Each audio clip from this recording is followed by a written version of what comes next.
আমার দাড়ি পাকা মুরব্বী বাবা, জীবনে গুনাহ তো অনেক করছো, তোমার রাত্র 2টা-3টার দিকে ঘুমটা ভাঙ্গা যায় আর তোমার চোখ লাগে না, সময়টা ব্যয় কইরো না, ওযুটা কইরা ঘরের ভিতরে তাহাজ্জুদ নামাজ পড়ো।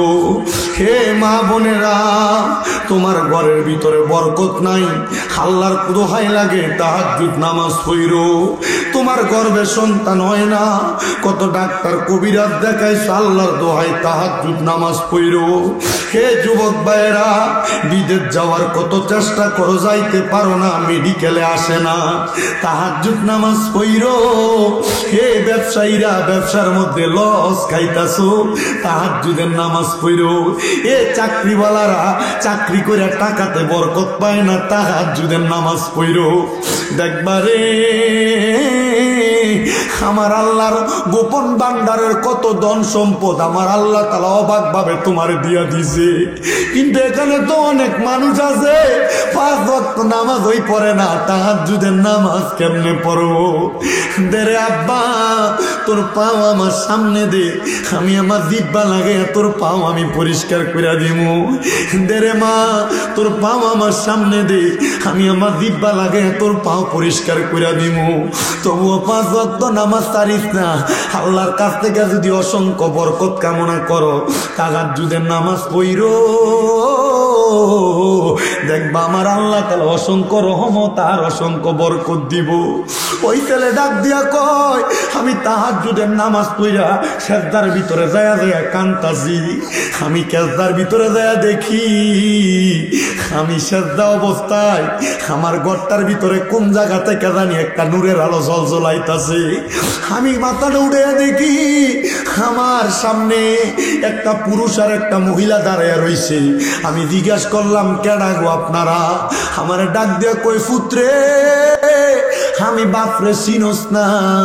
আমার মারে জিগাইলাম, কেডা গো আপনি? আমার মা কই, পুত্রে আমারে বুঝি তুই চিনস না? আমি তোর মা, জন্ম দেওয়ার 4-5 মাস পরে আমি ইন্তেকাল করছি, মইরা গেছি। আমি মারে দেখবার লাগে তুই এত পাগল যে নেশা না করলে তোর ঘুম আসতো না। আজকে আমি মারে দেখবার লাগে তুই নেশা চাইরা ভিতরাইয়া তাহাজ্জুদ নামাজ পড়া পড়া কান্দস। বাপ ডাক দিয়ে কই, পুত্রে আমি আব্বারে চিনো না? আমি আব্বারে দেখবার লাগে তাহাজ্জুদের মুসল্লার ভিতরে কান্দস। এ ফুত, আমি হইলাম তোর মা বাবা। কি গো মা, কি গো আব্বা, আপনারা কি কবরে ভালো আছেননি?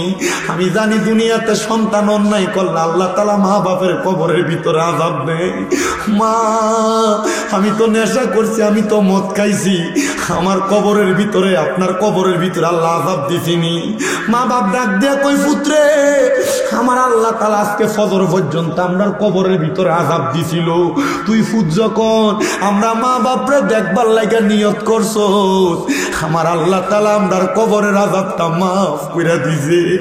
আমার আল্লাহ শুধু কবরের আযাব মাফ করছে না, আমরা মা বাপরে জান্নাতের ভিতরে ঢুকিয়ে দিছে।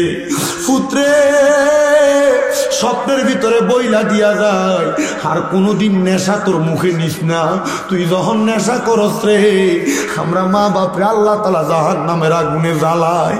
এ সন্তানের দল, তোমার মা বাবা তোমার লাখ লাখ টাকার বাড়ি গাড়ি দিয়া গেছে, এই বাড়িতে তুমি যে গান বাজনা করো, দুনিয়ার মাটি কাঁপাও, আল্লাহ তাআলা ওই কবরে তোমার মা বাবার কবরে আযাব দে। ওই ছেলেটা আমার মা, আমার আব্বা কবরে, আমি পুতের জন্য বলে আমি সন্তান সহ্য করতে পারি নাই। হে সন্তানের দল, হে কিশোরগঞ্জের, বাজিতপুরের, দিলালপুরের, শাহনগরের বাবারা, আজকের মাহফিলে বুঝি তোমরা আমার মাটি দিয়ে আইছো, তোমরার বাপরে কবরে শোয়া দিয়ে আইছো। মা বাপ কবরে কেমন আছে জানো না? সন্তান রে, তাহাজ্জুদ নামাজ পইরা পইরা আল্লাহর কাছে কান্দা দেখো, মা বাপরে কবরে কেমন আছে দেখবা। হে সন্তান, বাবা বিদেশে গেলে ইমু কলের মাধ্যমে ভিডিওতে আব্বারে দেখা যায়, কিন্তু বাপরে যে কবরে শোয়া দিয়ে আসছো ওই বাবার খবর তো একবার তুমি লইলা না। মদিনার পাগল 24 সুন্নিয়তের অহংকার। আল্লাহর নবী কয় কেউ যদি হারামদারে হারাম জাইনা খায় তাহলে এটা কুফুরি। এই কুফুরি যারা করে তারা ঠিকানা দোজখ। নবী গো আর কারা? আমার নবী কয় যারা চুরি করে এরা জানে চুরি করা হারাম, তবু এরা চুরি করে। এই চুরি করার কারণে এটা কুফুরি। এমন কুফুরি কেউ কইর না, কুফুরি করলে তোমার ঠিকানা দোজখে যাবে। এবার ভাইরা বাবারা বন্ধুরা, যারা সুদ খায় এবং যারা সুদ দেয় তাদের ব্যাপারে একটা হাদিস শরীফ শোনেন।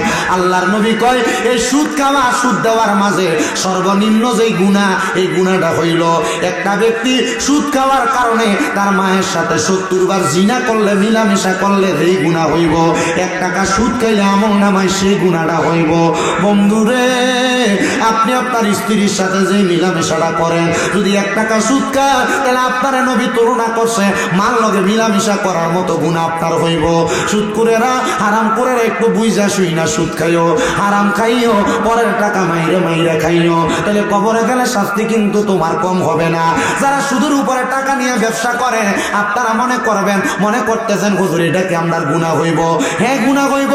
পারলে মানুষের বাড়িতে মুনি দিবেন, বাথরুম সাফ করে ভাত খাইবেন, তবুও কোনোদিন সুদের টাকা নিয়ে ব্যবসা করবেন না। বলে হুজুর কেন? কারণ এই হারাম দিয়ে শুরু করলে যা ইনকাম করবেন সব আপনার হারাম হবে।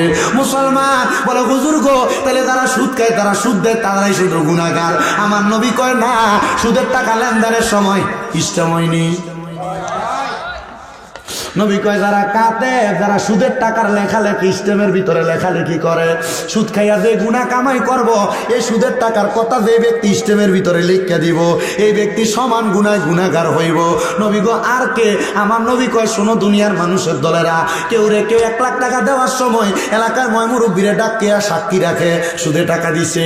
এবার এই ময় মুরব্বী যারা সুদের টাকার সাক্ষী হইব, আল্লাহর কসম সুদ খাইয়া যে গুনাহগার হইব, সাক্ষী হইলে একই গুনাহগার হইব। ও মুসলমান, আপনার এলাকার কত মানুষ ব্যাংক থেকে টাকা তোলে, ব্যাংক থেকে যে টাকা পয়সা তোলে, আপনারা যে একটা সিগনেচার দিয়ে সাক্ষী বানায়, আল্লাহর কসম এই সুদের টাকার সাক্ষী হওয়ার কারণে আপনি সমান অপরাধী হয়ে যাইবেন। ওরে বিচার হবে কর্ম অনুসারে, কঠিন হাসরে বিচার হবে কর্ম অনুসারে। মুসলমান, তাহলে কুফরির কথা জানলাম। আল্লাহর হাবিব মুহাম্মদুর রাসূলুল্লাহ সাল্লাল্লাহু আলাইহি ওয়াসাল্লাম নবী জানিয়া আমরার কাছে আসছে, এগুলার যদি কেউ মানে তাইলে সেই ব্যক্তি ইমানদার, কেউ যদি অস্বীকার করে তাহলে সেই ব্যক্তি হলো বেঈমান। বলে হুজুর আল্লাহর নবী সর্বপ্রথম আমরার কাছে কেমনে আসছে?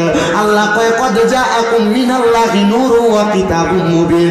আল্লাহর নবী তোমাদের কাছে আসছে একটা কিতাব হিকমত নিয়া, এবং এই দুনিয়ার জমিনের ভিতরে নূরে মুহাম্মদী হইয়া, নূরের নবী হইয়া দুনিয়াতে আসছে। আমরা যারা সুন্নি মুসলমান, আমরা ওই নবীরে নূরের নবী মানি। যদি কেউ বলে মানি না, তার সঙ্গে আমার কোনো সম্পর্ক নাই, সে তার মতো থাকবে, দলাদলি দ্বন্দ্ব তার মতো রাখবেন। আমরা মানবো, আমরা মুমিন, আমরা ইমানদার। বলে হুজুর কেউ তো বলে আমরার মতো মানুষ। আমি বলবো বাবা, আমরার মতো মানুষ তারা যে বলে এটার পক্ষে একটা দলিল আছে। তারা কয় কুলিন্নামা আনা বাশারুম মিসলুকুম ইউহা ইলাইয়া।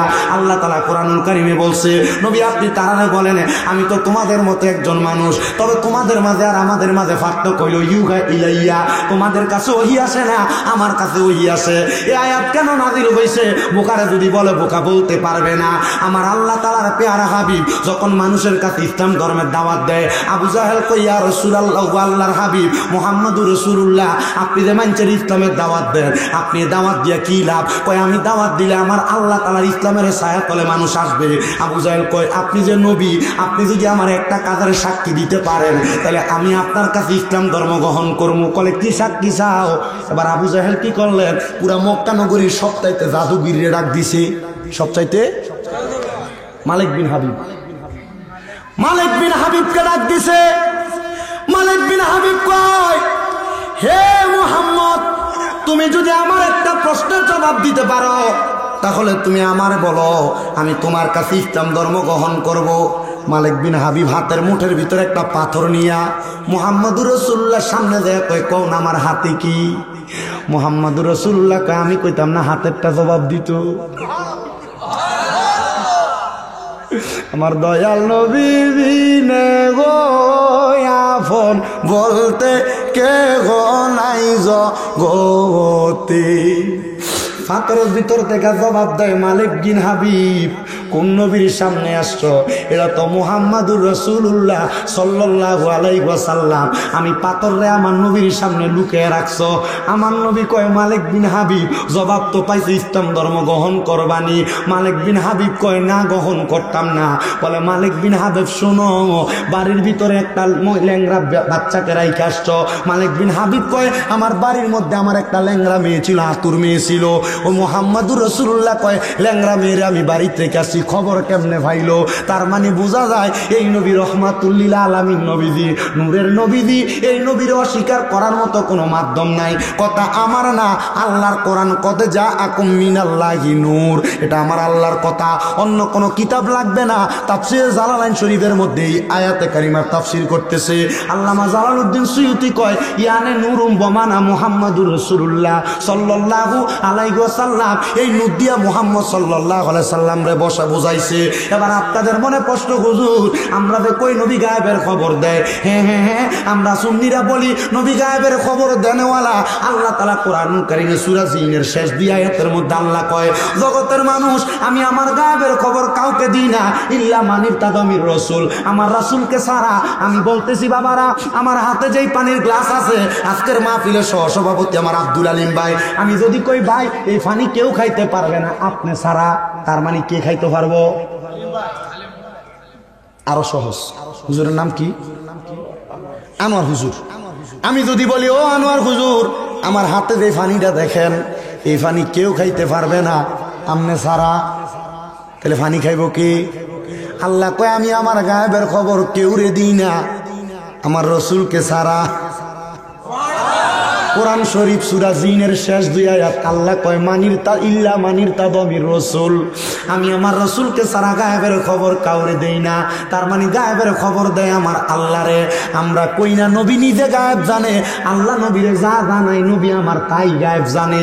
তো এই কোরআনুল কারীম রে আমার আল্লাহ তাআলা নাজিল কইরা আল্লাহ যে বলছে আর রহমান আল্লামাল কোরআন, আমার আল্লাহ তাআলা এই রহমানের কোরআন শরীফ সব আমার নবীর সিনার ভিতরে দিয়া দিছে। তো কোরআনে এমন কোনো কথা নাই যেটা আমার নবী জানে না। কোরআনের ভিতরে আরশ কুরসি লৌহ কলম জান্নাত জাহান্নাম কোনো কিছুর কথা বাদ নাই। আমার আল্লাহ আমার নবীরে জানাইছে, আমার নবী ওই ক্ষেত্রে গায়েব জানি। এবার অনেকের মনে প্রশ্ন, হুজুর আমরা যে নবীরে হাজির ও নাজির বলি, আমরা নবী আমরার কাছে আসে, এটা কোন আকীদা আমরা জানতে বড় ইচ্ছা হয়। হুজুর নবী কেমনে আইয়ে? নবী তো আসতে পারে না, হাজির নাজির তো আমার আল্লাহ তাআলা। নবী কেমনে হাজির হয়? আমার আল্লাহ তাআলা কোরআনুল কারীমে কয় আন্নাবিয়্যু আওলা বিল মুমিনিনা মিন আনফুসিহিম। এই আয়াতে কারিমার মধ্যে অংশ হইল আওলা বমানা আকরা নফস বমানা রু, ইমানদারের জানের চাইতে আরো কাছে আমার দয়াল নবীজি। মুসলমান একটাবার চিন্তা করো আল্লাহর নবী রহমতের নবীর ব্যাপারে আমার আল্লাহ যে বলছে আন্নাবিয়্যু আওলা বিল মুমিনিনা মিন আনফুসিহিম আওলা বমানা আকরা নফস বমানা রু, ইমানদারের জানের চাইতে আরো কাছে নবীজি। তো নবী কাছে থাকলে হাজির না গায়েব? মারহাবা কন্যা। আমরা সামরা চোখ দিয়া দেখি, কথা কন্যা দেখি। আপনাদেরকে ভুল বুঝাইব, নবী যদি তোমার সামনে তাকে বৈশা রইছ কেমনে বলেনি? আমি বলবো বাবা বৈশা রয়েছে এই কারণে জানের চাইতে নিকটে আমরা নবীরে না আমরা চোখ দিয়া দেখি না। যে আশেকেরা ওই আমার শাহনগরের ভাই বাবারা বন্ধুরা, আল্লাহর ওলির দরবারে আমরা যাই, আল্লাহর ওলির মাজারে আমরা যাই আল্লাহর অসংখ্য বরকত পাওয়ার জন্য।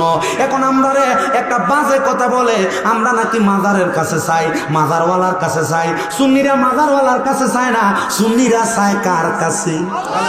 সুন্নিরা চায় কার কাছে? মাজারে যায় জিয়ারত করবার লাগে। আমার নবী কই উম্মত তোমরা বেশি বেশি জিয়ারত করো। নবী গো কেন? আমার নবী কই জিয়ারত তোমরা মরণের কথা স্মরণ করায়। সুন্নিরা যখন আল্লাহর ওলির মাজারে যায় জিয়ারত করে সুন্নিদের মনটা শান্তি হয়। তবে সাবধান, কোনোদিন মাজারে সেজদা দিবেন না, কোনোদিন মাজারে সেজদা দিবেন না, কোনোদিন মাজারে সেজদা দিবেন না।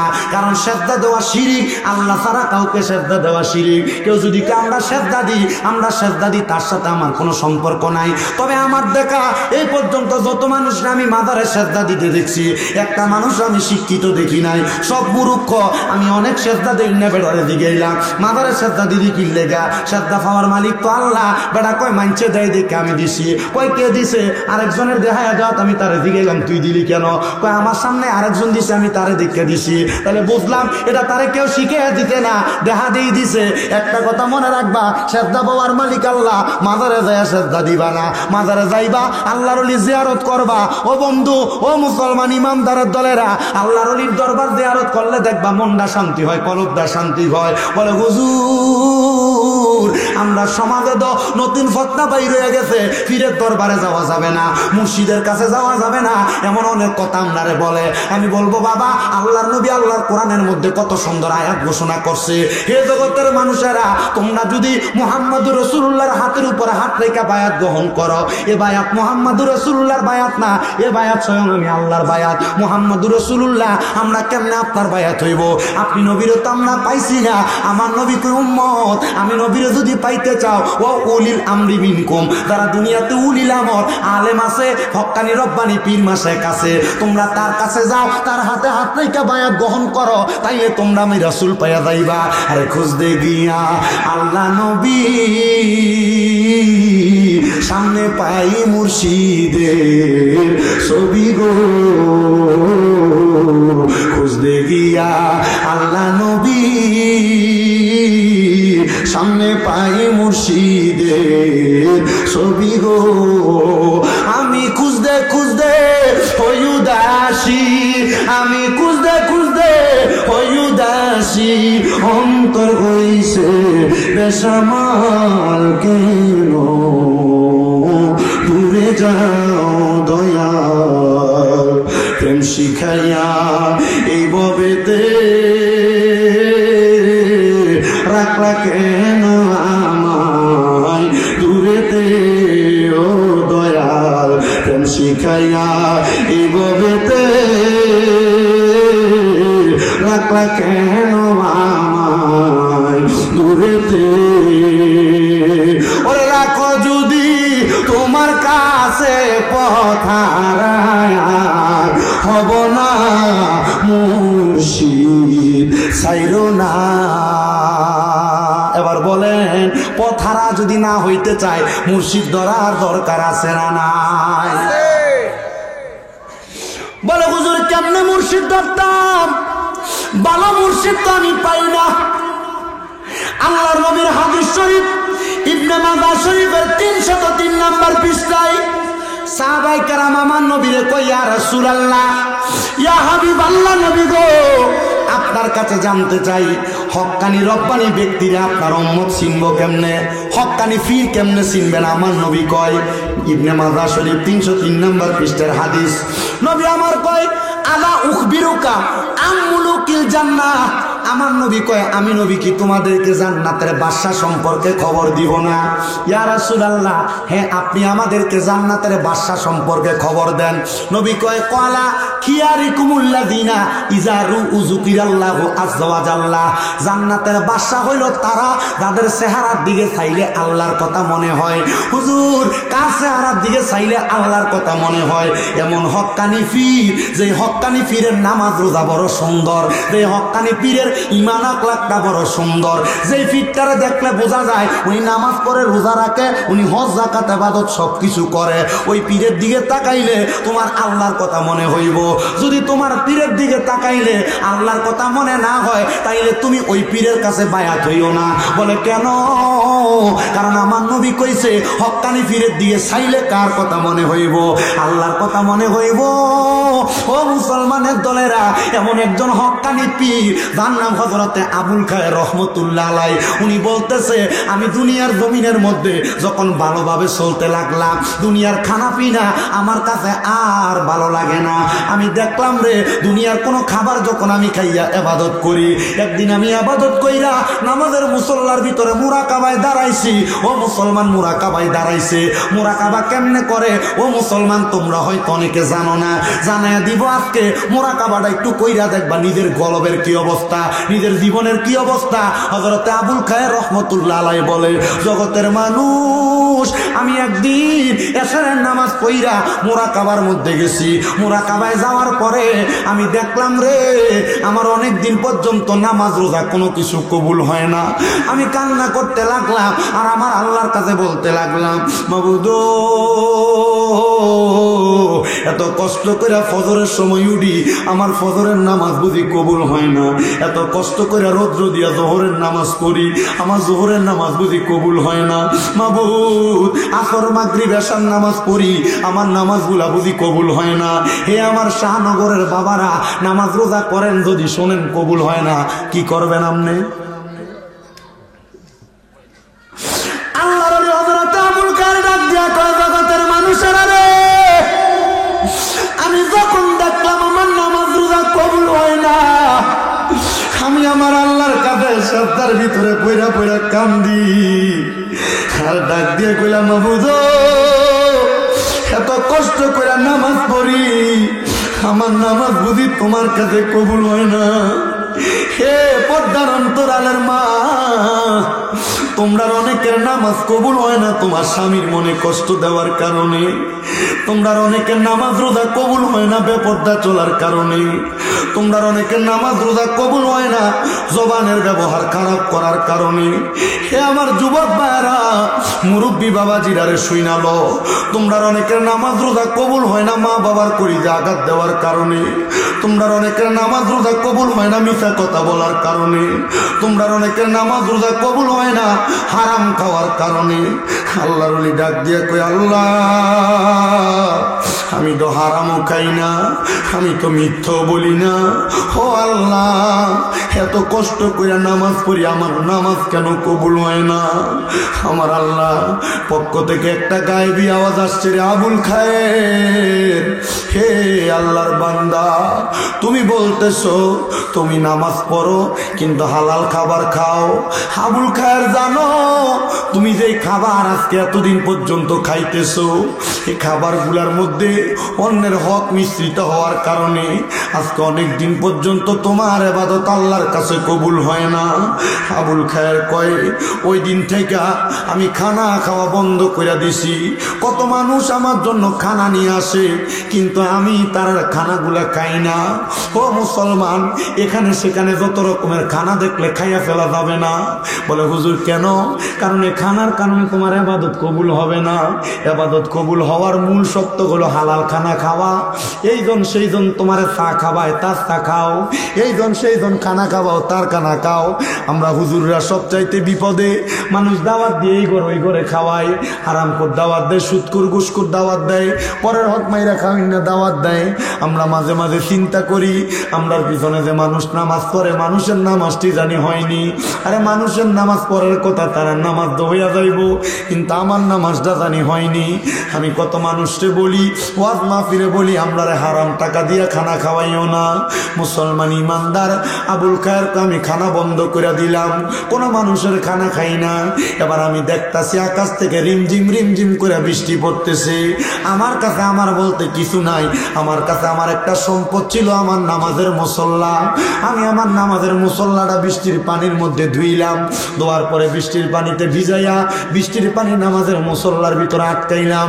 যখন আমার ক্ষুধা লাগে, বৃষ্টির পানি চাইপা চাইপা আমি আবুল খায়ের খাই, কিন্তু 5 দিন পরে আমার বৃষ্টির পানি আমার নামাজের মুসল্লা থেকে শুকিয়ে গেছে, আর বৃষ্টি হয় না।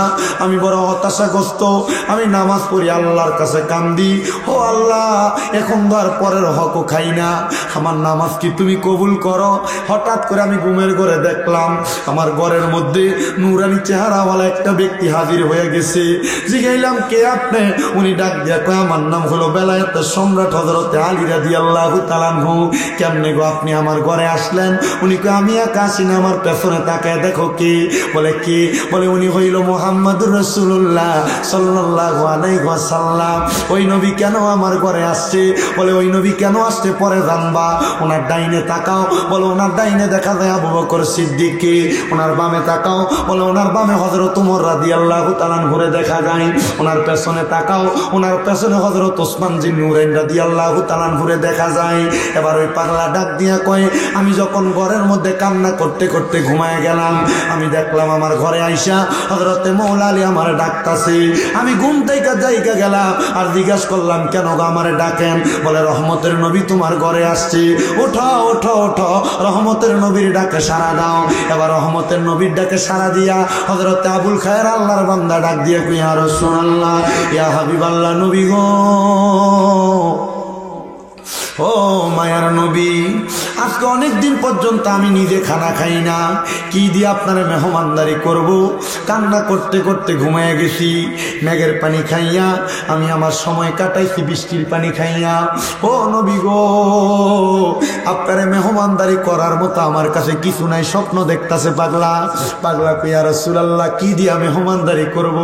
আমার নবী কয়, পাগল, ইবাদত কবুল করানোর জন্য পরের হক খাও নাই, মানুষের ঘরে খাও নাই, বৃষ্টির পানি খাইয়া সময় কাটাইছ, ক্ষুধার্ত থাকতে থাকতে ক্ষুধার জ্বালায় নামাজের মুসল্লায় ঘুমায় গেছ।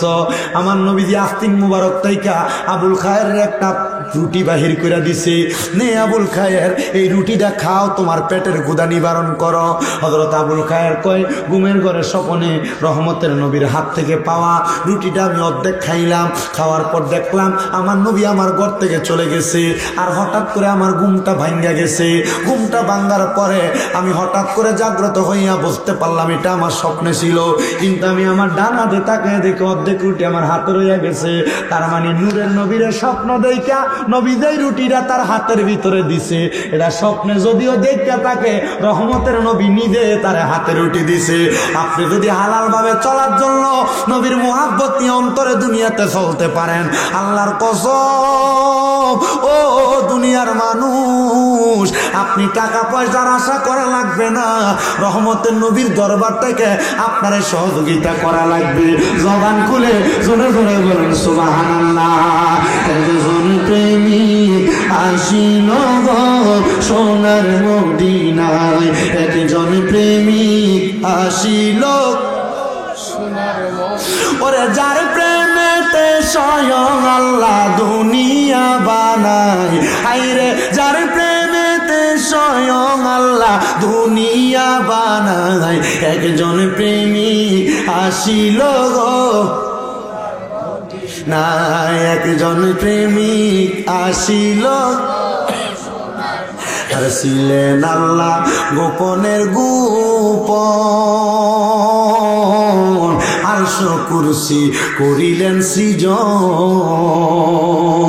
ওরে আল্লাহর নূর হইতে বানাই হাবিবের নূর খানা, হায়রে আল্লাহর নূর হইতে বানাই হাবিবের নূর খানা, একজন প্রেমিক আসি সোনার মদিনায়, একজন প্রেমিক আসিল গো। হযরত আবুল খায়ের কয়, ও জগতের মানুষ, শোনো রে জগতের মানুষ, আমি বুঝতে পারলাম আল্লাহ তাআলার ইবাদতে আমি এত মনোযোগী হয়েছি, আমার আল্লাহ তাআলা আমার ইবাদত কবুল করছে, নবী হইল তার প্রমাণ। আমি এবার দুনিয়াতে মানুষের কাছে কত রকমের দাওয়াত দেই, মানুষ যেন দুনিয়াতে হালাল ভাবে চলে। আমি উদাহরণ দিতে লাগলাম। কি উদাহরণ দিলেন? উনি কয়, আমার আল্লাহ যখন আদম নবীরে বানাই নাই, আদম নবী কোনো মাটির সাথে মিশ্রিত, কিসের সাথে? আমার আল্লাহ যখন আদম নবীরে বানায় নাই, আদম নবী যখন মাটির সাথে মিশ্রিত। আমি এবার লক্ষ্য করে দেখলাম, এবার উনি বর্ণনা দিতেছে ওনার ভক্তদের কাছে হক ব্যক্তি বালা এবং খারাপ চিনার জন্য। আদম নবীরে আমার আল্লাহ বানানোর আগে আমার আল্লাহ তাআলা কিন্তু দুনিয়ার জমিনে আদম নবীরে পাঠানোর অনেক আগে ফেরেশতা নাজিল করছিল। কি ফেরেশতা নাজিল করছে? ওই ফেরেশতা নাজিল করার পরে আদম আলাইহিস সালাতু ওয়াস সালামের দেহটারে মাটির খামির দিয়া বানায় রাখছে। আমার আল্লাহ তাআলা এই টাইমে ফেরেশতারা সামনে ডাকলো, ফেরেশতারা রে সামনে আসো, তাকায়া দেখো আমার সামনে আমি আল্লাহর একটা খলিফা আছে, আমি আল্লাহ তাআলা ওনার দুনিয়ার জমিনের মধ্যে প্রেরণ করব। আমার আল্লাহ তাআলা জগতের মধ্যে আদম নবীরে প্রেরণ করব। আদম নবীর কাছে যখন ফেরেশতারা আসছে, ওই ফেরেশতার মধ্যে একদল লানতপ্রাপ্ত ফেরেশতা ছিল, যারা হইল শয়তানে পরিণত হয়ে গেছে। কিসে? শয়তানে পরিণত হয়ে গেছে।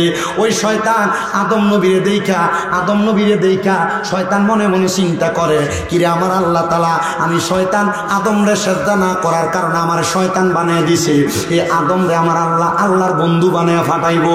শয়তান রাগান্বিত হইয়া আদম নবীর গায়ের উপরে একটু থুতু নিক্ষেপ করছে। নাউজুবিল্লাহ কম। শয়তান কি করছে? আদম নবীর মাটিওয়ালা যে দেহটা বানায় রাখছে দেহের উপরে থুতু নিক্ষেপ করছে। ওই থুতুটা বাতাসের সাথে লইরা আদম নবীর নাভি মুবারকের মধ্যে যায় পড়ছে। আমার আল্লাহ ডাক দিয়া কয়, জিব্রাইল, এই শয়তান এমনি তো অভিশপ্ত, শয়তান তো দুনিয়ার জমিনে অভিশপ্ত। শয়তান দেখছো কি কাম করছে? হিংসা কইরা আমার বন্ধুর গায়ের উপরে শয়তান থুতু নিক্ষেপ করছে। আমার আল্লাহ তাআলা হযরতে জিব্রাইল রে বলে, রে জিব্রাইল, আদম নবীর নাভি মুবারক তাইকা তুমি একটু মাটি নাও, মাটিটা নিয়া এই মাটিটা দিয়া তুমি কুকুর বানাও। কি বানাও? কুকুর কোন মাটি দিয়া বানাইছে? আদম আলাইহিস সালাতু ওয়াস সালামের নাভি মুবারক তাইকা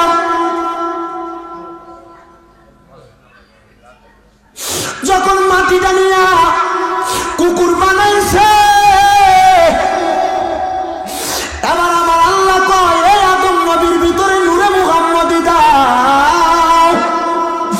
আদম নবী জিন্দা হইছে, শয়তান পালায়া গেছে। আদম নবী আমার আল্লাহ তাআলার কুদরতি কদমের মধ্যে শ্রদ্ধা প্রদান করছে।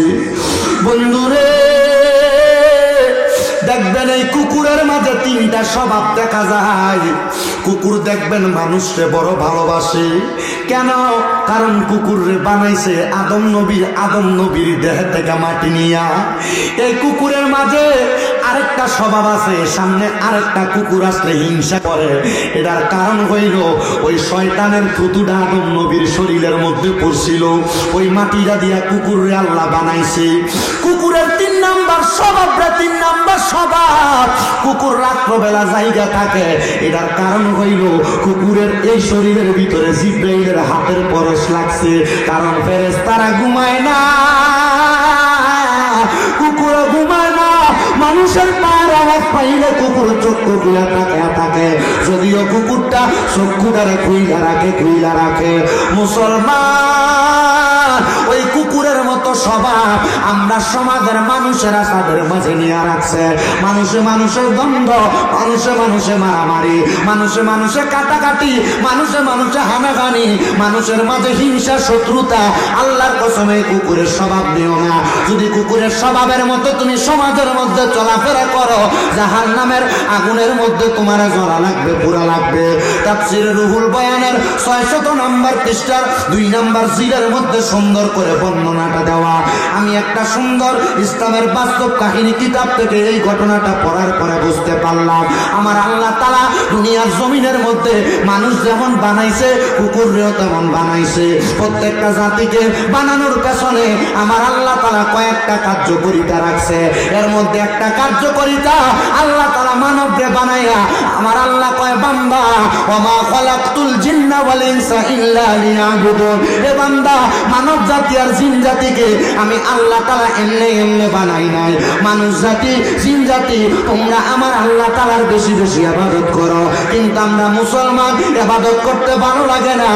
আমার এই আজকের এই বাজিতপুরের, দিলালপুরের, শাহনগরের যুব সমাজের ভাইয়েরা, যুব সংগঠনের ভাইয়েরা, এলাকার দাড়ি পাকা মুরব্বীরা, ইবাদত করতে কেন ভালো লাগে না? তোমার কি একটু মরণের ভয় হয় না? ওই কবরের আযাবের মধ্যে তোমার এমন শাস্তি দেওয়া যাইব, আপনি যখন তোমার রূহ কবজ করব, একটা জীবিত বকরিকে চামড়াটা টাইনা ছিললে তার যত কষ্ট হয়, আপনি যখন একটা মানুষের শরীর থেকে রূহটা টাইনা নিয়ে যাইব, এত কষ্ট তোমার হইব। আল্লাহর দোহাই লাগে, আল্লাহ তাআলা একটু বেশি বেশি করে ইবাদত করো। দেখবা আমার আল্লাহ তাআলা তুমি বান্দাটারে দুনিয়া এবং আখিরাতের মধ্যে কামিয়াব বানাইব। কিন্তু বান্দা, আল্লাহর ইবাদত করতে তোমার ভালো লাগে না। নামাজের মধ্যে দাঁড়াইলে তোমার নামাজের মধ্যে অস্বস্তি লাগে, নামাজের মধ্যে দাঁড়াইলে নামাজের মধ্যে তোমার মনোযোগ আসে না। পর্দার অন্তরালের অনেক মা বোনেরা, অনেক যুবকেরা মাঝে মাঝে ফোন করে, হুজুর গো, নামাজের মধ্যে যখন দাঁড়াই, আমি নামাজের মধ্যে মধ্যে দাঁড়াইলে আমার হঠাৎ করে দুনিয়ার কর্মকাণ্ডের কথা আমার মাথায় চলে আসে। এ যুবক, মরার কথা যে তোমার স্মরণ হয় না, একটা কথা মনে রাখো, রোম দেশের একজন যুবক দুনিয়ার জমিনে চলাফেরা করা অবস্থায় সে ব্যক্তির একটা কাজ ছিল, রোম এলাকার মধ্যে গুইরা গুইরা নেশা করতো। নেশা করতে করতে ওই যুবকটা একদিন মাতাল অবস্থায় রোমের একটা মসজিদের দরজার মধ্যে লম্বা হয়ে শুয়ে রয়েছে। যুবকের কাম কি ছিল? কথা কন নাকি? নেশা খাওয়া। আমরা এলাকাত নাই? বাবা ইয়াবা ফেন্সিডেল গাঞ্জা খা। আমার কাছে মাঝে মাঝে বিচার দেয়, বাবা খা বেশি, বাবা হোক। আমার কাছে একদিন মাঝে মাঝে মানছি বিচার দেয়, হুজুর ফুটে বলে বাবা খা। আমারও তো কোনোদিন খাইলো না। আমি কে চাচা, হে বাবা হে বাবা না, কি কথা কয় না। মুসলমান ইমানদার, নেশা যারা করো শুই না, আল্লাহর নবী কয় নেশা করার সময় তার ইমান থাকে না, তার ইমান তার কাছ থেকে চলে যায়। হে আমার বাজিতপুরের যুবক, হে আমার বাজিতপুরের মুরব্বী বাবারা, যারা নেশা করো পারলে দাও, তোমার হাত আমার সামনে দাও, পাও আমার সামনে দাও, আমি তোমার পায়ে দইরা বলি, নেশার দিকে তুমি তোমার কদম বাড়াইও না। এই নেশাখোরদের জন্য শাস্তি হইল আমার আল্লাহ তাআলা তাদেরকে লাঞ্ছনাদায়ক আযাবুন শাদীদ যন্ত্রণাদায়ক শাস্তি দিবে।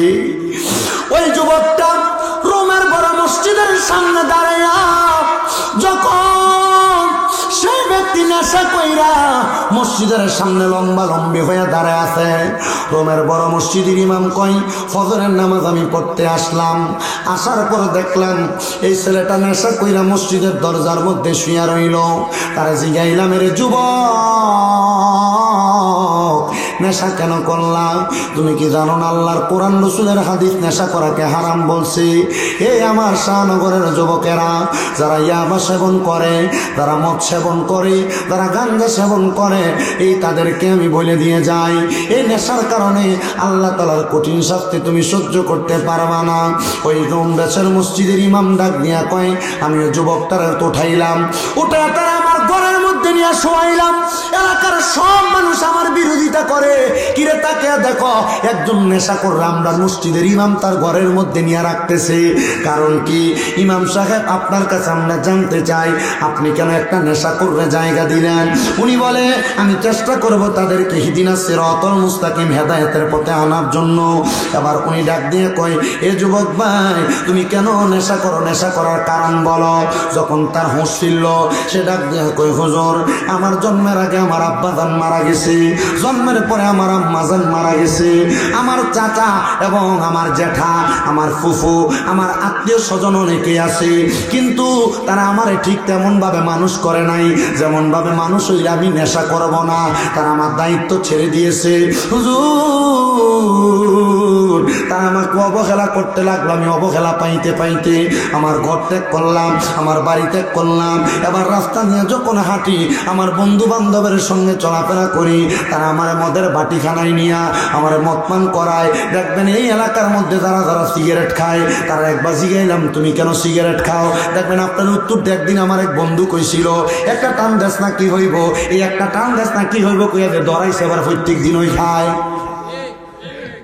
আমরা মনে ওয়াজ বসতেছেন না, এলাকায় যারা যারা সিগারেট খাই, সিগারেট তুই সিগারেট খানা কার কাছে শিখছ? আমার এক বন্ধু একবার কইছিল, একটা টান দে কি হইব, এই একটা টান কি হইব তাকে প্রত্যেক দিন। কথা কয় না কা? হ্যাঁ ঠিক মিলছে কথাটা না? আরে মন বাঙ্গায় আর মসজিদ বাঙ্গা, বাঙ্গায় আল্লাহর কাবা ঘর, বাঙ্গায় আল্লাহর কাবা ঘর, মন মন্দিরে খোদার বাড়ি, ওরে মন মন্দিরে খোদার বাড়ি, কষ্ট দিস না তার ভিতর, মন বাঙ্গায় আর মসজিদ বাঙ্গা, বাঙ্গায় আল্লাহর কাবা ঘর, বাঙ্গায় আল্লাহর কাবা ঘর, মন মন্দিরে খোদাই আছে, কষ্ট দিস না তার ভিতর। ওরে আসল কাবা না চিনিয়া মারহাবা কইতেন, এটা কি মোহাব্বতের সামনে না? আমি অনকালা কইতাম পারি না, ওই আমি কইলে আমার বাউল শিল্পী না, আমি পড়ে গেছি বিপদে। কি হ্যাঁ ওরে আসলে কাবা না চিনিলে সাজদা দিবা কাহার মাঝে, আসলে কাবা না চিনিলে সাজদা দিবা কাহার মাঝে। মারহাবা কন্যা বাবা, এটা তো ভালো জিনিস, কিন্তু এটার ভিতরে তো মোহাব্বত আছে। মানুষ এটা মোহাব্বত না বুঝলে তো কিছু করেন না। আল্লাহ বোঝার তৌফিক দান করুক, আমি জোরে কন। আবার এই সনগুলো পরে রাখি, আগে আপনাদেরকে ওয়াজটা বোঝাতে দেওয়ার চেষ্টা করি। মুসলমান ইমানদারেরা গভীর মনোযোগ দিবেন, গভীর মনোযোগ দিবেন। ওই নেশাখোর ছেলেটাকে প্রশ্ন করেছে, তোমারে কে নেশাখোর বানাইছে? বলে আমার মা মারা যাওয়ার পরে, বাবা মারা যাওয়ার পরে আমার বন্ধু বান্ধবের থাকে তাইকে আমি নেশা করতেছি। এ যুবক, নেশা যে করো, তুমি কি আমার সাথে একটু আমার সময় দিবা? বলে তোমার সময় দেওয়ার মতো সময় আমার কাছে নাই। বলে কেন সময় নাই? বলে তুমি যদি আমার একটু সময় দাও, তোমার মা যে মারা গেছে, বাবা যে মারা গেছে, মা বাবা কবরে কেমন আছে তুমি কি খবরটা জানো? যুবক কয় না, আমার চোখের সামনে কত মানুষ মারে মা কয়া ডাকে, বাপরে বাপ কয়া ডাকে, আমার মনটা চায় আমি আমার মা বাপরে দেখতাম। হুজুর আপনি কেমন মানুষ, আপনি কি আমার মা বাপরে দেখাইতে পারবেননি? এবার বলেন আল্লাহর ওলিরা চাইলে মুরাকাবার মাধ্যমে মৃত মানুষকে দেখাইতে পারে কি পারে না?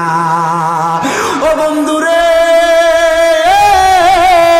ও নবীর উম্মতের দল, আশিক রাসূল ভাই বাবারা, গভীর মনোযোগ দিয়া শুনুন বাবারা। যুবক কয় হুজুর তাহলে আপনারে আমি 24 ঘন্টা সময় দিলাম, আপনি আমারে আমার মা বাপরে দেখান। ওই ছেলেটা ডাক দিয়া কয়, আমি আবার যখন রোমের মসজিদের ইমাম সাহেবের কাছে আবদারটা করলাম, ইমাম সাহেব কয় বাবা আমার কাছে যদি তুমি তোমার মারে দেখার জন্য চেষ্টা করো, তাহলে এখন তুমি নেশা করা ছাড়া লাগবো। ওলা কয় যে মা বাপরে আমি আমার জন্মের আগ থেকে হারাইলাম, যে বাপরে যে মারে জন্মের পরে হারাইলাম, ওই মারে বাপরে দেখার জন্য আমি নেশা ছাড়তে রাজি হুজুর একদিনের জন্য। কয় ঠিক আছে, একদিনের জন্য আমার কাছে আমি তোমার কদমে হাতটা রাইখা বলি, আগে এই ডিসেম্বর মাসের 19 এবং 20 তারিখ 21 তারিখ দাওয়াত ইসলামীর উদ্যোগে ঢাকাতে আসিয়ান সিটি, মারহাবা কন্যা, ঢাকা আসিয়ান সিটিতে এই ডিসেম্বর মাসের 19 তারিখ 20 তারিখ 21 তারিখ বৃহস্পতি শুক্র এবং শনিবার দাওয়াত ইসলামের উদ্যোগে সুন্নি একটা ইজতেমা হইব ঢাকা আসিয়ান সিটি হজ ক্যাম্পের পাশে। একটা দিন, 2টা দিন, 3টা দিনের লাগে ওই ইজতেমাটার মধ্যে যাইবা। বলে হুজুর কি লাগা? সেখানে গেলে তুমি তোমার জীবনের পরিবর্তন বুঝবা। গান বাজনা বহুত করছো, অসুবিধা নাই, 3টা দিনের লেগে যাইবা। নাচ বাজনা অসব করেছো, 3টা দিনের লেগে যাইবা। তোমাদের করিমগঞ্জ থেকে নাকি বাস ছাড়বো, কিশোরগঞ্জ থেকে বাস ছাড়বো, মান্না লইয়া যাইবে, একটু যাইবা। বলে হুজুর কেন? কারণটা কি? এখানে গেলে নবীর প্রেম শিখবা, নামাজ শিখবা, রোজা শিখবা। যুবক কয় মা বাপরে দেখার লাগে একদিন আমি নষ্ট করতে পারি, এটা নষ্ট না, নষ্ট না, এটা হইলো আমার আল্লাহর দেওয়ার জন্য একটা নির্দিষ্ট সময়। যুবকটা কয় ওই দিন আমি আর নেশা করলাম না, ফজরের নামাজের সময় আমি হুজুরের কাছে আইলাম, আমার ফজর পড়াইছে, জোহর পড়াইছে, কিন্তু কোনো কিছু কয় না, আসর পড়াইছে, কোনো কিছু কয় না, মাগরিব পড়াইছে, কোনো কিছু কয় না, এশা পড়াইছে, কোনো কিছু কয় না। এশার নামাজটা পড়াইয়া হুজুর আমার হাতে নিয়া হাঁটতে হাঁটতে পাহাড়ের গুহার দিকে যাইতেছে। আমি কই কি রে, সারাদিন তো কিছু বললো না, এখন কেন পাহাড়ের গুহার মধ্যে নিয়ে যায়? বুঝতে পারলাম মনে হয় এই জায়গায় মনে কোনো ঘটনা আছে। আল্লাহর ওলি ডাক দিয়া কই, আমি বড় চিন্তা করে গেলাম, আবেগের বশত তো বললাম তার আমি তার মা বাপরে দেখাইমু। এবার আমি চিন্তা করতে লাগলাম কেমনে আমি তার মা বাপরে দেখামু, মা বাপ তো মইরা গেছে গা। ও মুসলমান, মাঝে মাঝে মা বাপরে স্বপ্ন দেখো, কিল্লেগে স্বপ্ন দেখো, একবার তো চিন্তা করো না। যদি দেখো মা স্বপ্নে দেখা দিছে, বাপ স্বপ্নে দেখা দিছে, দাদা স্বপ্নে দেখা দিছে, দাদি স্বপ্নে দেখা দিছে, বুঝবা তারা কবরের মধ্যে বড় বিপদে আছে, এর লেগে তোমরা দেখা দেয়, তুমি তার লেগে দোয়া করবা বিদায়।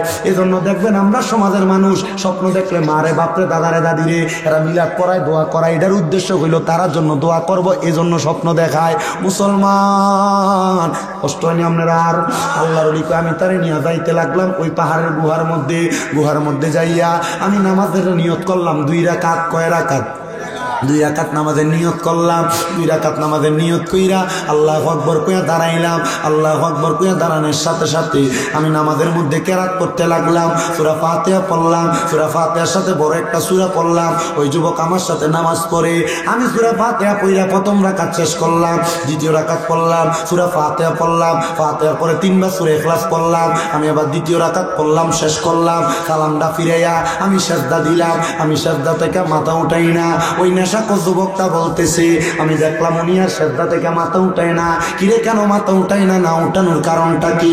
বলে মাথা না উঠানোর কারণ হইল উনি এখন আর মাথা উঠায় না। আল্লাহর ওলি গো, কেন আপনি মাথা উঠান না? আল্লাহর ওলিকে আমি চিন্তা করতে লাগলাম, তার লগে যে ওয়াদা করলাম তার মা বাপরে দেখাইমো, এখন তো আমি আর তার মা বাপরে দেখাইতে পারতেছি না। হঠাৎ করে সেজদার মধ্যে যাওয়ার পর আমার মাথায় একটা বুদ্ধি আইয়া পড়ছে। আল্লাহর ওলি বলে বুদ্ধিটা হইল আল্লাহর কোরআনের একটা আয়াত। কি বুদ্ধিটা হইল? আল্লাহর কোরআনের একটা আয়াত। ওই আয়াতটা হইল وَمِنَ اللَّيْلِ فَتَهَجَّدْ بِهِ نَافِلَةً لَكَ عَسَىٰ أَن يَبْعَثَكَ رَبُّكَ مَقَامًا مَحْمُودًا। জবান করে ধরে পড়েন আল্লাহু আকবার। আয়াতটা মনে হইছে, আমি আয়াতটা মনে কইরা আমি এবার ওই যুবকরা বললাম, যুবক তাহাজ্জুদের নামাজ পড়ো। যুবক কই, হুজুর আল্লাহর দোহাই কোনোদিন তো নামাজ হই পড়ছি না, তাহাজ্জুদ পড়াম কেমনে? আল্লাহর ওলি একটা ডাক দিয়া কয়, যুবক আমি প্রথম যেমনে 2 রাকাত নামাজ পড়ছি তাহাজ্জুদ পড়ে এমনে। উনি তো আমি তাহাজ্জুদ নামাজটা তারে পড়াইছি। মা বোনেরা মনে যোগ্য, যারার ফেটে সন্তান আসে না, সংসারে বরকত হয় না, কামাই রুজির মধ্যে বরকত হয় না, তাহাজ্জুদের নামাজ পড়বা, দেখবা ফেটে সন্তান আইব, তোমার স্বামীর কামাই রুজির বরকত হইব, রোগ বালা মুসিবত দূর হইব। মা গো মা, ওই তাহাজ্জুদ নামাজটা এমনে পড়ে, সূরা ফাতিহা প্রথম রাকাতে লগে একটা সূরা মিলাইবা, দ্বিতীয় রাকাতে সূরা ফাতিহা, দ্বিতীয় রাকাতে সূরা ফাতিহার লগে 3বার সূরা ইখলাস করে 2 রাকাত, এমন ভাবে 4 রাকাত, এমন ভাবে 8 রাকাত, এমন ভাবে 12 রাকাত, যত বেশি পড়তে পারো দেখবা তাহাজ্জুদের বরকতে আল্লাহ সব দিব। বলে হুজুর কেমনে? মা আয়েশা সিদ্দিকা হাদিস বর্ণনা করে, যখন এই আয়াত নাযিল হইছে, আয়াতের মানে হইল নবী আপনি রাতের কিছু অংশে তাহাজ্জুদের নামাজ পড়েন, অতি সত্বর আপনার মাকামে মাহমুদ প্রশংসার দরজা দেওয়া হবে। আম্মা জান আয়েশা ডাক দিয়া কয়, জগতের মানুষ, আমি তাহাজ্জুদের নামাজটা যখন পড়তে দেখলাম আমার নবীরে, আমি দেখছি আমার নবী লম্বা লম্বা সেজদা দিতেছে। নবীজি কোনোদিন এত লম্বা লম্বা সেজদা দিছে না। আমার নবী যখন নামাজ শেষ করছে, আমি আমার দয়াল নবী রহমাতুল লিল আলামিন নবীরে জিগাইলাম, ইয়া রাসূলুল্লাহ, ইয়া হাবিবাল্লাহ, নবী গো, এত লম্বা সেজদা তো কোনোদিন আপনারে আমি দিতে দেখলাম না, আজকে লম্বা সেজদা দিছেন। আমার নবী মা আয়েশার দিকে যখন তাকাইছে, মা আয়েশা একটা ডাক দিয়া কয়, জগতের মানুষ, আমি তাকায়া দেখলাম আমার নবীজির চোখ মুবারক গুলা ফুইলা গেছে। কারণটা হইল আমার নবীজি কান্না করতে সেজদার ভিতরে যাইয়া। মা আয়েশা ডাক দিয়া কই, নবী গো, ও দয়াল নবী গো, আমার আল্লাহ আপনারা জান্নাতের মালিক বানাইতে, নবী গো, আপনি কেন নামাজের সেজদার ভিতরে যাইয়া কান্দেন?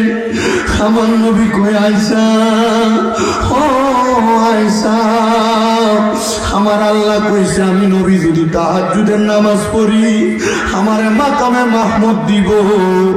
আমি আল্লাহর কাছে কান্দাছি, আল্লাহ আমার উম্মত তো আমি নবীরে ভালোবাসে, আমার উম্মত যদি তাহাজ্জুদের নামাজ পড়ি আপনি আমার উম্মতরে কি দিবেন?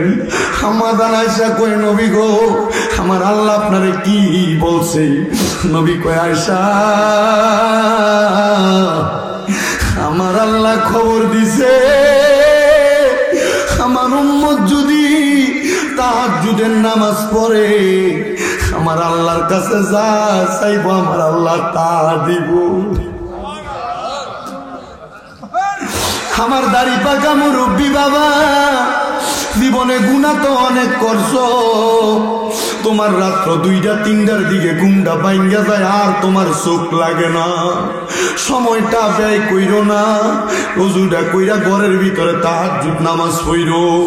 হে মা বোনেরা, তোমার ঘরের ভিতরে বরকত নাই, আল্লাহর দোহাই লাগে তাহাজ্জুদ নামাজ পড়ো। তোমার গর্ভে সন্তান হয় না, কত ডাক্তার কবিরাজ দেখাইছো, আল্লাহর দোহাই তাহাজ্জুদ নামাজ পড়ো। হে যুবক ভাইয়েরা, বিদেশ যাওয়ার কত চেষ্টা করো, যাইতে পারো না, মেডিকেলে আসে না, তাহাজ্জুদ নামাজ পড়ো। হে ব্যবসায়ীরা, ব্যবসার মধ্যে লস খাইতাছো, তাহাজ্জুদের নামাজ পড়ো। এ চাকরিওয়ালারা, চাকরি করে টাকাতে বরকত পায় না, তাহাজ্জুদের নামাজ পড়ো। দেখবারে আমার আল্লাহর গোপন ভান্ডারের কত ধন সম্পদ আমার আল্লাহ তাআলা অবাক ভাবে তোমার দিয়া দিছে, কিন্তু এখানে তো অনেক মানুষ আছে 5 ওয়াক্ত নামাজ ওই পড়ে না, তাহাজ্জুদের নামাজ কেমনে পড়বো?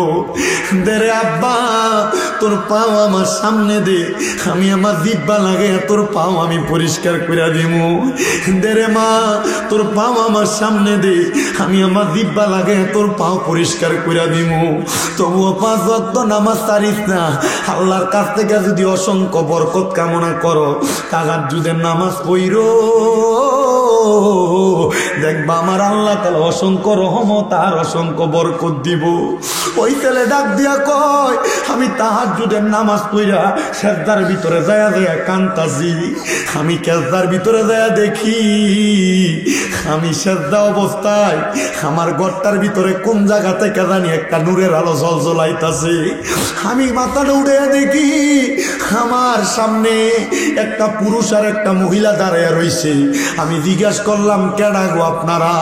আমার ডাক দিয়া কই, পুত্রে আমি বাপরে চিনোস না? আমার মারে জিগাইলাম, কেডা গো আপনি? আমার মা কয়, পুত্রে আমারে বুঝি তুই চিনোস না? আমি তোর মা, জন্ম দেওয়ার 4-5 মাস পরে আমি ইন্তেকাল করছি, মইরা গেছি। আমি মারে দেখবার লাগে তুই এত পাগল যে নেশা না করলে তোর ঘুম আসতো না। আজকে আমি মারে দেখবার লাগে তুই নেশা চাইরা ভিতরাইয়া তাহাজ্জুদ নামাজ পড়া পড়া কান্দস। বাপ ডাক দিয়ে কই, পুত্রে আমি আব্বারে চিনো না? আমি আব্বারে দেখবার লাগে তাহাজ্জুদের মুসল্লার ভিতরে কান্দস। এ ফুত, আমি হইলাম তোর মা বাবা। কি গো মা, কি গো আব্বা, আপনারা কি কবরে ভালো আছেননি? আমি জানি দুনিয়াতে সন্তান অন্যায় করলে আল্লাহ তাআলা মা বাপের কবরের ভিতরে আযাব দেয়। মা, আমি তো নেশা করছি, আমি তো মদ খাইছি, আমার কবরের ভিতরে, আপনার কবরের ভিতরে আল্লাহ আযাব দিছিনি। মা বাপ ডাক দিয়া কই, পুত্রে আমার আল্লাহ তাআলা আজকে ফজর পর্যন্ত আমরার কবরের ভিতরে আযাব দিছিল। তুই ফুট যখন আমরা মা বাপরে দেখবার লাগা নিয়ত করছো, আমার আল্লাহ তাআলা আমরার কবরের আযাবটা মাফ করে দিছে। আমার আল্লাহ শুধু কবরের আযাব মাফ করছে না, আমরা মা বাপরে জান্নাতের ভিতরে ঢুকিয়ে দিছে। পুত্রে স্বপ্নের ভিতরে বইলা দিয়া যায়, আর কোনোদিন নেশা তোর মুখে নিস না। তুই যখন নেশা করস রে, আমরা মা বাপরে আল্লাহ তাআলা জাহান্নামের আগুনে জ্বালায়। এ সন্তানের দল, তোমার মা বাবা তোমার লাখ লাখ টাকার বাড়ি গাড়ি দিয়া গেছে, এই বাড়িতে তুমি যে গান বাজনা করো, দুনিয়ার মাটি কাঁপাও, আল্লাহ তাআলা ওই কবরে তোমার মা বাবার কবরে আযাব দেয়। ওই তালাতে আমার মা, আমার আব্বা কবরে, আমি পুতের জন্য বলে আমি সন্তান সহ্য করতে পারি নাই।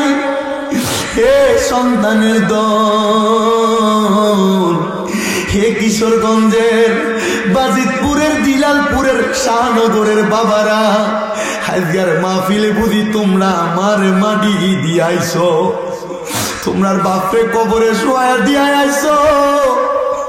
মা বাপ কবরে কেমন আছে জানো না? সন্তান রে, তাহাজ্জুদ নামাজ পইরা পইরা আল্লাহর কাছে কাইন্দা দেখো, মা বাপরে কবরে কেমন আছে দেখবা। হে সন্তান, বাবা বিদেশে গেলে ইমু কলের মাধ্যমে ভিডিওতে আব্বারে দেখা যায়, কিন্তু বাপরে যে কবরে শোয়া দিয়া আসো, ওই বাবার খবর তো একবার তুমি লইলা না। ওরে ভালোবাসি তোমায় বাবা, বুকটা যে যাইছি রে, তোমার কথা হৃদয় মাঝে পড়ছে বারে বারে। বাবা তুমি কেমন ছোট মাটির ঘরে তোমার কথা হৃদয় মাঝে পড়ছে বারে বারে। বাবা গো ও বাবা, বাবা গো বাবা, ভালোবাসি তোমায় বাবা, বুকটা যে যায় ছিঁড়ে, তোমার কথা হৃদয় মাঝে পড়ছে বারে বারে। হরে দরজাটা খুলতে খেয়ে যাই ধোকা, বাবা বুঝি বলছে এলে নাকি খোকা। বুকের ভিতরটা লড়ে চড়ে ওঠে, সবাই আছে শুধু বাবা নেই, শুধু বাবা নেই। এ শাহনগরের যুবক, এ শাহনগরের মুরব্বী বাবা, এ শাহনগরের পর্দার অন্তরালের মা বোনেরা, তোমরা বুঝি বাবা কবরে চোখের সামনে বয়স্ক কত মুরব্বীরা ঘুরে, মনে কইরা দেখো আব্বার কাছ থেকে 2 টাকা পাখিওয়ালা নোটটা নিয়ে তুমি ফুটে স্কুলে যাইতা, কিন্তু তোমার সামনে কত ময় মুরব্বীরা ঘুরে, কিন্তু তোমার আব্বা কবরে আব্বারে 100 টাকা হাত খরচের লাগা দিতে পারো না। তোমার মা তোমার বড় কষ্ট করে মানুষ করছে, আজকে তোমার ওই মা দুঃখিনী অন্ধকার কবরে 3.5 হাত মাটির ঘরে বাসপুরার নিচে পুকুরের পারে শোয়া দিয়ে আসছো মা ডারে। ওই মার খবর তো একবার লইলা না, মা জননী কবরে কেমন আছে। ওই মা ঘরে 3 টুকরা মাছ রানলে আব্বা দুপুরে মাছের টুকরাটা খাইতো, তুমি তোমারটা খাইতা, মা মায়ের মাছের টুকরা রাইখা দিত, আমার ভূতে রাত্রবেলা মজা করে বাচ্চা খাইবো। ওই মা খাইতো না, জলটা দিয়া বাচ্চা খাইতো। আজকে অনেক সন্তান ওই মারে জুদা কইরা দিছে, অনেক সন্তান মারে বাদ দেয় না, অনেক সন্তান ওই মা বাপরে আলাদা কইরা দিছে। মা বাপ সকালে এক ঘরে ভাত খায়, দুপুরে আরেক ঘরে ভাত খায়, রাত্রবেলা আরেক ঘরে ভাত খায়। কোনো ফুট যদি ওই মা বাপরে জুদা কইরা দিয়া থাকো, পারলে দে তোর পাও আমার সামনে দে, আমি স্বামীর দাদা জিব্বা দিয়া তোর পাও পরিষ্কার কইরা দেই। বলে হুজুর কেন? কারণ ওই মা বাপরে আলাদা কইরা দিয়া তুই আমার মাহফিল শুনবি, তোর শ্রোতার মতো শ্রোতার আমার দরকার নাই। যদি এই পুরা কিশোরগঞ্জের বড় আলেম দিয়া তুমি ওয়াজ করাও আর মা বাপের কলিজা আঘাত দাও, মা বাপরে বাদ না দাও, আল্লাহর কসম এমন ওয়াজ দিয়া তোমার কোনো লাভ হবে না। ও আদা করো যদি ওই মা বাপরে কষ্ট দিয়া থাকো, ওই মা বাপরে ধমক দিয়া থাকো, ওই মা বাপরে আলাদা করে দিয়া থাকো, আজকে এখান থেকে বাড়িতে যাইয়া মা বাবার পাউডির ভিতরে ধরবা, ধরে বলবা মা আল্লাহর রাস্তা আমারে মাফ করে দেন, আব্বা ধমক দিছি আর ধমক দিতাম না, আমারে মাফ করে দেন। কারণ কি জানো, যারা টাকা আছে মা বাপ নাই চিন্তা করে তারা একদিন জিগাইও, হেরা কইবা আমার কাছে টাকা আছে কিন্তু আমি আমার বাপরে 500 টাকা দিয়ে কিনে একটা লুঙ্গি পরাইতে পারি না। মাসিরা লুঙ্গিরা পরছে রে, মাসিরা কাপড়টা পরছে, ওই মা কাপড় রাস্তা থেকে 5 টাকা কইলা তুমি পুতেরে দিছে, আজকে তোমার কাছে লাখ লাখ টাকা, ওই মা রে 500 টাকা দিয়ে কিনে একটা কাপড় পরাইতে পারো না, ওই মা কবরে শুয়া রইছে। এ সন্তান, টাকা পয়সা দিয়া কি করবা যদি তুমি ওই রত্নগুলা বাইচা থাকতে যত্ন না করো? আল্লাহর দোহাই লাগে, ওই মা বাপ বাচ্চা থাকলে বাড়িতে যাইয়া মা বাবার পাউডি ধরে কইবা মা ও বাপ আমার মাফ কইরা দেন। ওই মা বাপ মাফ না করলে আল্লাহ তোমারে মাফ করতো না। আল্লাহর নবী কয় সাকাতুর রব্বি ফি সাকাতিল ওয়ালিদাইন, আম্মা আব্বার অসন্তুষ্টিতে আমি আল্লাহ রাগান্বিত হইয়া যাই। আল্লাহ রাগান্বিত হইলে ময়দানে মাসরে ধরা খাইয়া যাইবা। ওই আম্মা আব্বা যতক্ষণ না বলছে মাফ কইরা দিছি ততক্ষণ পর্যন্ত তুমি তোমার মা বাপের পাও ছাইরো না। আজকের এই বাজিতপুরের দিলালপুরের শাহনগরের মাহফিল কবুল হইব কি হইব না এটার গ্যারান্টি কেউ দিতে পারবে না। আমি শামীম দাদা একটা গ্যারান্টি দিয়া যাই, আগামীকালকে যখন দেখবা এলাকার মুরব্বীরা দোকানে বইসা কয় হ্যাঁ শামীম দাদার ওয়াজ শুই না আমার ফুতে বাড়ির যে আমার পায়ে ধরে মাপ চাইছে, তখন মনে করবা মাহফিল সফল হয়ে গেছে। অনেকে চিন্তা করে হুজুর আমি তো আমার মা বাপের লগে কোনো অন্যায় করছি না, আমিও কি মাপ চাইতাম? আমি বলবো সন্তান রে, আম্মা আব্বার পায়ে ধরলে সন্তানের দাম কমে না, ইজ্জত কমে না। মা বাপের পায়ের কাছে শুরু হইবা, সমস্ত জগতের কাছে আল্লাহ তোমারে বড় বানাইবো। আমার তো তত এলেম নাই, মাত্র কুমিল্লা আলিয়ায় কামেল প্রথম বর্ষে পড়ি, কুমিল্লা ভার্সিটিতে বাংলায় ফাইনাল ইয়ারে পড়তেছি অনার্সে। আমার এলেম দিয়া কথা কই না, আমি ক্লাস 6-7 থাকতে মা বাপের পায়ে রাত্রবেলা সুমা দিছি ওয়াজে শুইনা। আমার আল্লাহ এত সম্মান দিছে, আপনারা দোয়ায় কুমিল্লা আমার 6টা মাদ্রাসা চলে। ও বন্ধু, এটা আমার এলেম দিয়া না, আমার মা বাবার কদমে সুমা দেওয়ার কারণে। ওই মা বাবার কাছে মাপ চাইবা, যদি কোনোদিন মনে কষ্ট দিয়া তাকে আজকে মাপটা চাইয়া লাইবা। অনেকে চিন্তা করে হুজুর যারার বাড়িতে বাপ আছে তারা বাড়ির যে বাপের পায়ে ধরবো, আমার তো বাপ নাই, আমি কার পায়ে ধরে মাপ চামু? হুজুর যারা আব্বা আম্মা আছে তারা বাড়ির যে আমার পায়ে ধরে মাপ চাইবো, আমার তো মা নাই, আমি কার পায়ে ধরে মাপ চাইব? এ সন্তান একটু পরে মুনাজাত হবে, আল্লাহর দরবারে দোয়া করা হবে। রব্বির হামুমা কামা রব্বায়ানি সগীরা বইলা চোখের মনি কোঠার মধ্যে একটা মাছির মাথা পরিমাণ পানি চাইরা। কোন সন্তান যদি কান্দে, ওই পানি মাটিতে পড়ার আগে আমার আল্লাহ ওই সন্তানের মা বাবার জীবনের গুনাহ মাফ করে দেয়। মুনাজাত হবে, কানবা, আল্লাহ তোমার মা বাবার কবরের আযাব মাফ করে দিবে। ওরে সারে 3 হাত গর্তে ফেলে কেমন করে আইলা চলে, তোমার বাড়ি আইতে দেরি হইলে যে মা ঘুমাইতো না, ওই কবর দেশে মায়ের পাশে একটু রইলি না। মাটি দিয়া যাইছো বাপ্পা, কবরে কেমন আছে একবারও তো জানলা না। কেমন আছেন বাবা মনি, কেমন আছেন মা জননী, একবারও তো খবর লইলি না। ওই মা বাবারে কষ্ট দিয়া দুনিয়াতে দিন কাটাইয়া শান্তি তুমি কখনো পাইবা না রে। কবর দেশের খবর লইলি না। এই শাহনগরের যুবক ভাইরা, দুনিয়াতে নামাজ পড়বা, রোজা রাখবা, হজ যাকাত দান সদকা, পীরের কাছে যাইবা, মুর্শিদের কাছে যাইবা, সব করবা, আগে নিজের ঘর মা বাপটারে ঠিক রাখবা। আল্লাহ যেন ওই মা বাবার মোহাব্বত আম্মা আব্বার জন্য খাস করে দোয়া করার তৌফিক আপনারে দেয়। আর আল্লাহ যেন রহমতের নবীর উসিলায় আমরার আম্মা আব্বার কবরটারে জান্নাতের বাগান বানাই। আসলেন নবী এই দরাতে রহমত বরকত নিয়ে।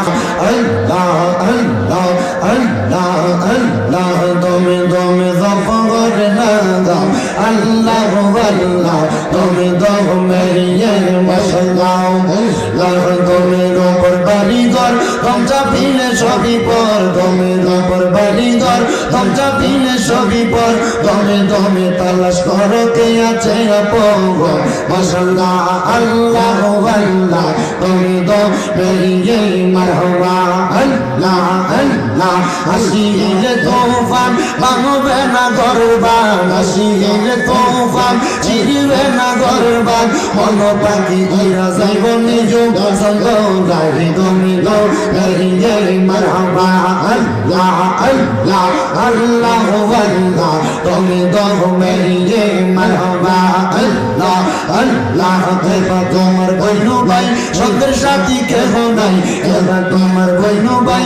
সঙ্গের সাথী কেহ নাই, পরকালে যাইবার বেলা কাউরে পাইবা না গো মাশাআল্লাহ, আল্লাহ আল্লাহ তুমি তো মেরিয়ে মারহাবা, আল্লাহ আল্লাহ আল্লাহ আল্লাহ তুমি তো মেরিয়ে মারহাবা, আল্লাহ আল্লাহ মুশকিল পোশা কেমন ধমন চিনিলাই না রে মন, মুশকিল পোশা কেমন ধমন চিনিলাই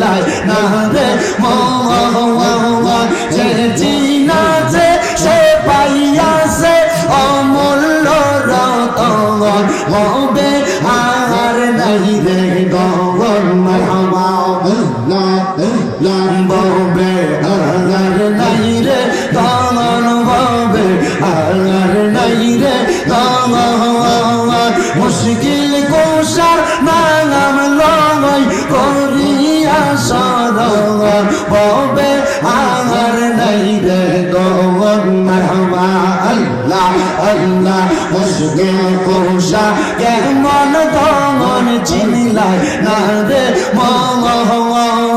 যেই না মেরি দোহাই দিলে দূরে যাই সমর ববে আর নাই রে দমন মারহাবা আল্লাহ আল্লাহ আল্লাহ নবী মুশকিল কোশা দিনেতে এক জগন আল্লাহ নবী মুশকিল কোশা দিনেতে এক জগন হযরত ইমাম হাসান হোসেন দুই ভাই নবীজির রতন ববে আর নাই রে দমন মারহাবা আল্লাহ আল্লাহ আল্লাহ আল্লাহ আই বড় পীর আব্দুল কাদের আউলিয়া শিরোমণি মারহাবা আল্লাহ আল্লাহ তোমারি ওই নামের গুণে তোমারি ওই নামের গুণে